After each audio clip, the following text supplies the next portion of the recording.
지금 그 조그만 땅덩어리에서 5천만이 넘는 사람들, 그 사람들이 내수도 이루지 못하고 그대로 살고 있는 모습들이 참 어떨 때는 안타깝습니다.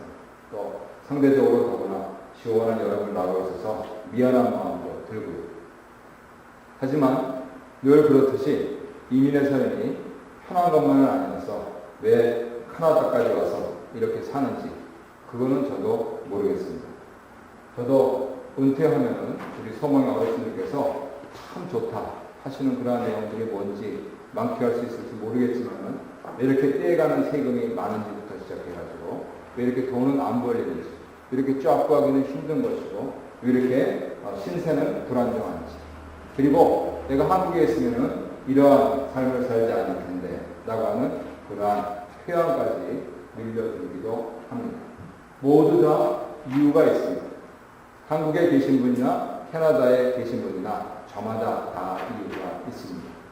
그런데 욥기를 묵상하면서는 그러한 까닭과 이유에 대해서 우리가 한번 접어두고 과연 진정으로 우리가 바라는 것이 무엇인지 과연 나의 삶의 보람이 무엇인지 하는 그런 부분들에 대해서 깊이 숙고했으면 좋겠습니다.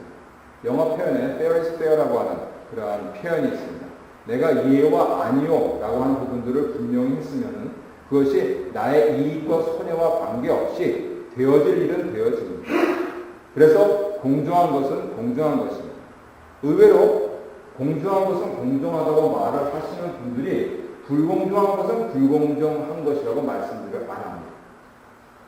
욥기를 묵상해 오시면서 이상하게 생각되셨을 텐데요. 아니, 그 의로운 사람이 그렇게 까닭 없이 당하기만, 더구나 속절없이 당하기만 하는데 그거는 엄폐한 거 아닙니까? 그런데 친구란 사람들이 그 이유가 있을 테니 그 이유가 뭐냐? 네가 죄를 지어서 그렇다. 언제 봤습니까?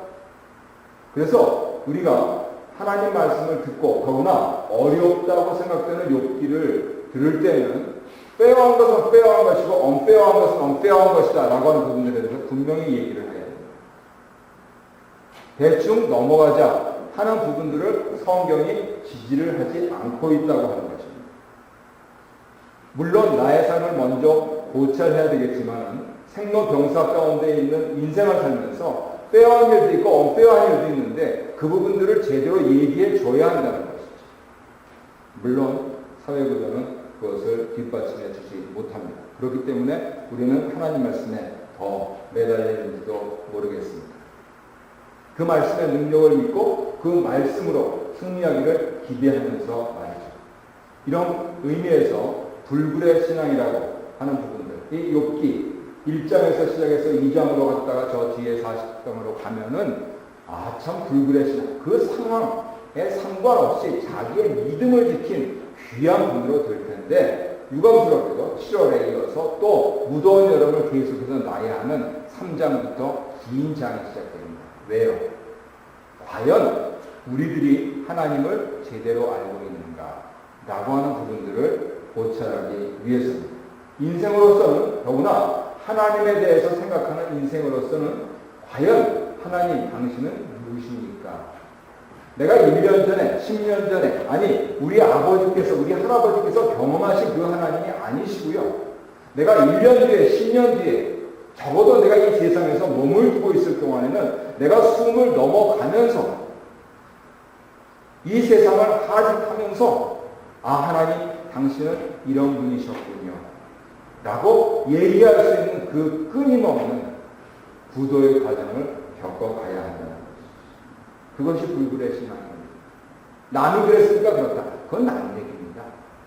내 얘기가 있어야 되는 것이죠. 나는 이렇게 하나님을 만났고 나는 오늘 이렇게 하나님을 만났고 나는 내일 이 하나님을 기대를 합니다 라고 하는 얘기를 해야 하는 것이죠. 그러면 지난 하나님들은 나의 기록 속에 다 살아 계시죠. 그래서 그 기록들을 집대성한 것이 우리들의 하나님을 찾아가는 이 거룩한 성경인 것이죠.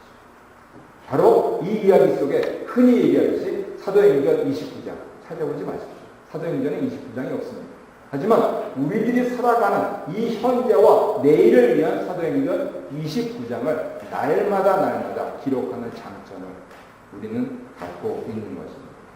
그림을 좀 보시겠습니다. 첫 번째 그림은 16세기에 욥기를 읽은 화가가 저렇게 기와장으로 긁고 있는 모습을 그린 것입니다. 그 다음 그림 보시겠습니다. 현대에서는 아주 정난한, 그렇죠. 시골이 상접하다면 저 정도는 돼야 되겠죠.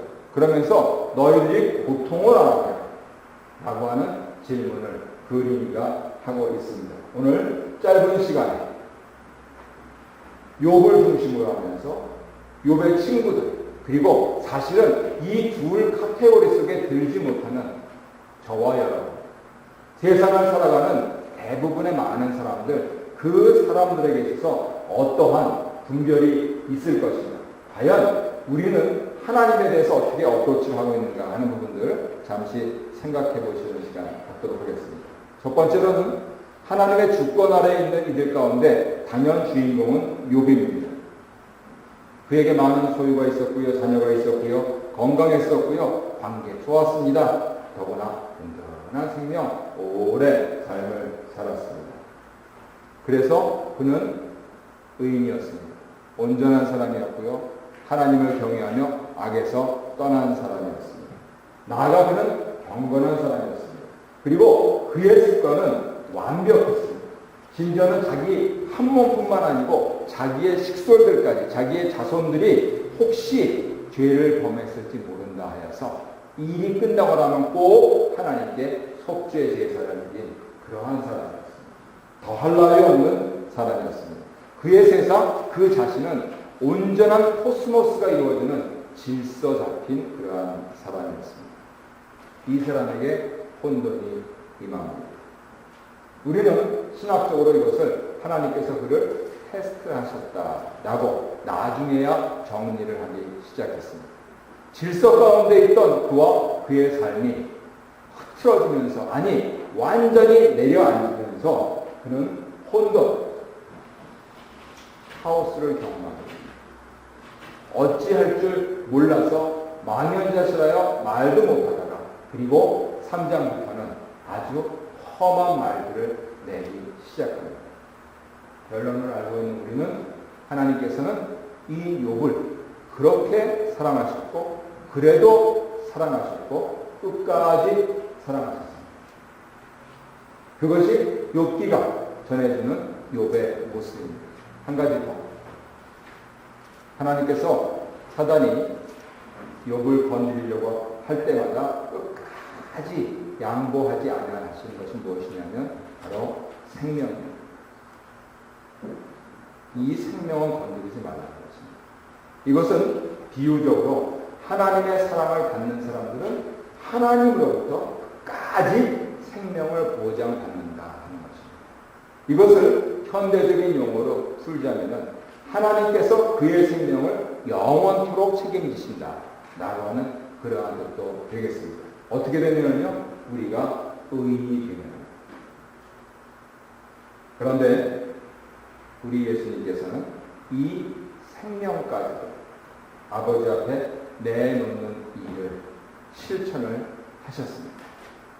의인들은 하나님으로부터 그 생명을 보호받는데 참 의인 한 분은 그 자기의 생명조차 아버지께 드리는 그 일을 했다는 것입니다. 그래서 그가 백부장의 말대로 비로소 의인이면서 의인들의 첫 열매가 되면서 모든 의인들의 아버지요, 주님이요, 형님이요, 그리고 선구자요, 대표자가 되시는 것이죠. 그래서 우리가 오늘날 이 주일에도 그의 이름으로 하나님 아버지께 나아갑니다. 하나님 아버지는 자신을 사랑하고, 아니 자신이 사랑하는 의인들의 생명을 끝까지 책임지십니다. 그러나 참 의인은 그 생명까지도 아버지께 드림으로써 모든 의인들의 열매가 되셨다는 것이죠. 놀라운 성경 진리이긴 합니다만 두 번째 카테고리의 사람들은 이 사실을 모릅니다. 두 번째, 하나님의 주권 아래에 있는 분들은 대부분의 인생들입니다. 어쩌면은 우리의 과거 모습일 수도 있고 또 지금 현재의 고민일 수도 있습니다. 우리는 저마다 조금씩 혹은 많이 소유와 자녀를 갖고 있습니다. 우리는 그래도 건강하여서 이렇게 이동하고 움직이면서 삶을 살아가고 있습니다.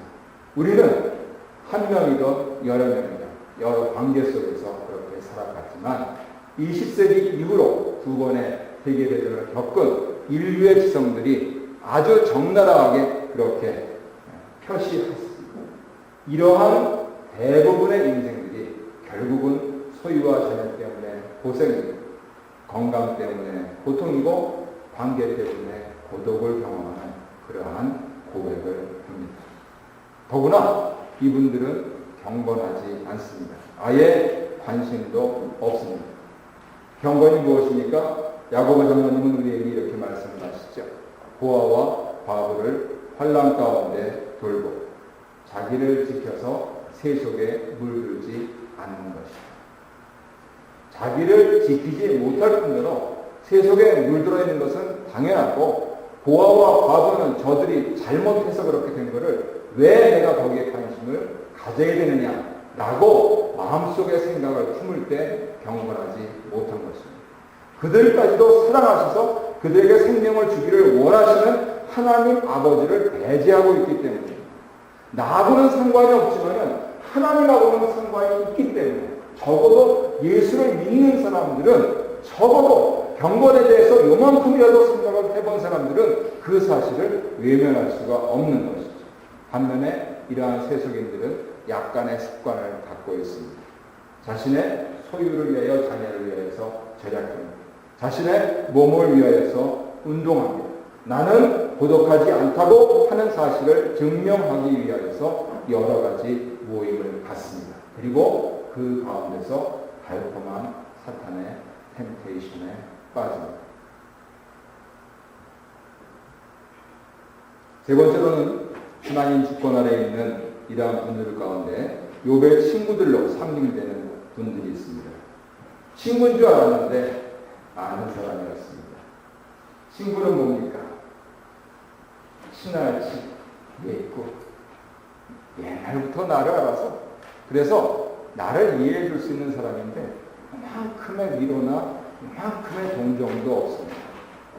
처음에는 7일간 같이 신무 수행하면서 역시 친구구나 했는데 입을 열자마자 친구가 아닌 것이 드러납니다. 그래서 이렇게 표현했습니다. 욥이 아는 사람들. 여러분 TV에 중고등학교 동창들 나오면 쟤네 친구였어 그러죠? 용어를 바꿔줘요. 그분은 여러분을 친구라고 생각 안 합니다. 여러분이 아는 사람이죠. 욥은 이런 사람들을 알았습니다. 경건한 사람들. 그리고 습관으로 전통을 유지하고 하나님을 경험하는 그러한 사람들. 훌륭한 분들입니다. 그런데 40장을 넘어가서 끝장으로 가면은 이분들이 회개를 해야 되네요. 가정 신방할 때 빈손으로 갈 수가 없어서 교회에서 이렇게 액자를 사둡니다. 좋은 글씨들이 많이 쓰여져 있지요. 그런데 그 글씨들 가운데 참 적지 않은 양이 바로 이 욥기에서 나왔습니다. 욥이 한 얘기가 아니고 욥의 친구들이 한 얘기입니다. 그래서 목사는 교회에서 사준 그 액자를 들고 교인 신방 가면 교회는 그것을 와서 벽에 붙여둡니다. 아이러니한 사실은 하나님께서 그 얘기를 한 사람들이 회개해야 된다. 이렇게 욥기의 결론을 내리시고 있는 것이죠. 대표적인 구절 잘 아시는 건 무엇이죠? 내 시작은 미약하였으나 내 나중은 심히 창대하다. 심히 창대만 그냥 크게 이렇게 하고 싶으시죠. 근데 그 얘기 해가지고 욥이 너희들 위해서 기도 안 해주면 너희들 끝났다 이렇게만 말씀하십니다. 이렇게 읽어보세요. 도대체 왜 그랬을까요? 그래서 화면에 이렇게 적어두었습니다.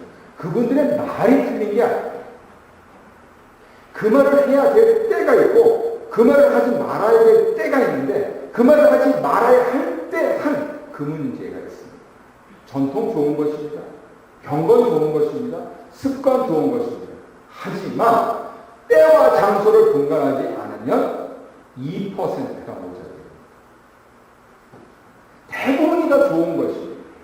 하지만 사람을 구별하지 않으면 그 말을 들어야 되는 사람이 누군지 정확히 알지 못한다면 그냥 차라리 가만히 있는 게 절반이라도 간다는 것이죠. 98점까지 맞았다가 칸닝고 해가지고 빵점 맞는 것보다 잘 모르겠는데요.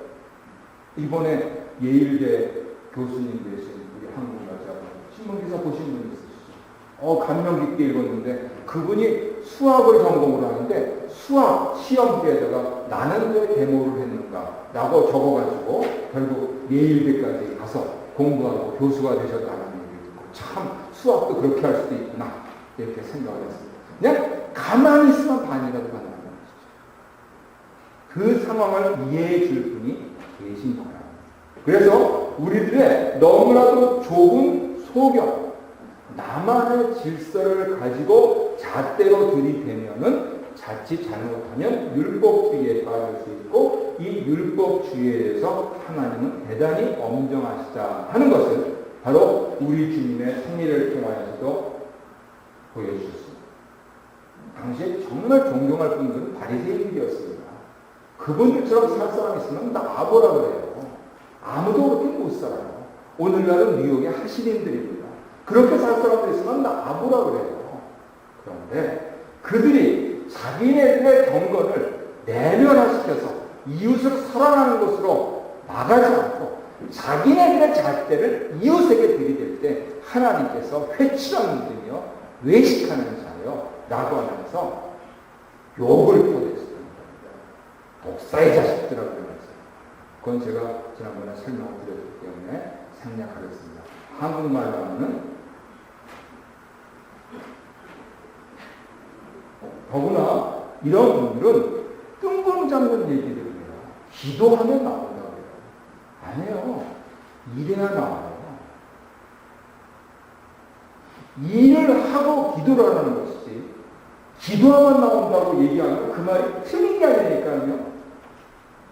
해야 될 그 말을 들어야 될 사람과 그 말을 해야 할 때와 상황을 분간을 해야죠. 그리고 결국은 더구나 우리의 조국교회를 생각해 봤을 때 한 사람은 믿고 세 사람은 안 믿는 상황 속에서 그 한 사람 믿는 가운데서도 두 사람은 경건하고 8사람은 세속적인 그러한 사회 속에서 그러한 일이 100번 해도 그냥 안 됩니다. 더구나 그러한 말을 하면서 지도자의 위치에 선 분들이 결국은 속물 근성을 드러낸다면 기독교 전체만 욕먹게 되는 그런 결과를 낳는 것을 우리가 지금 실히 신문지상을 통해서 보고 있지 않습니까? 그러니까 결국은요 하나님의 주권 아래에 있으면서 경건과 습관이 몸에 밴 분들은 그것을 자꾸만 자기 자신에게 적용을 하면서 자신의 그 고매한 신앙과 인격의 뒷모습을 통하여서 나의 자녀부터 그리고 나의 가까운 이웃부터 결국은 내가 봤을 때 그분은 진정한 신앙인이었다 라고 하는 그 한마디 할 수 있도록 사시는 것이 지혜로운 길이다 라고 하는 것을 이 욥기에서는 말씀을 하시고 있다는 것입니다. 100여 개의 자기 분상을 구현한 한 거장의 이야기를 들어보시면서 지금 세 가지로 말씀을 드렸는데요. 어떻게 살아야 되는 모습이 나타날 수 있는가 하는 것 잠깐 시청하시도록 하겠습니다.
그래서 이렇게 정리하겠습니다.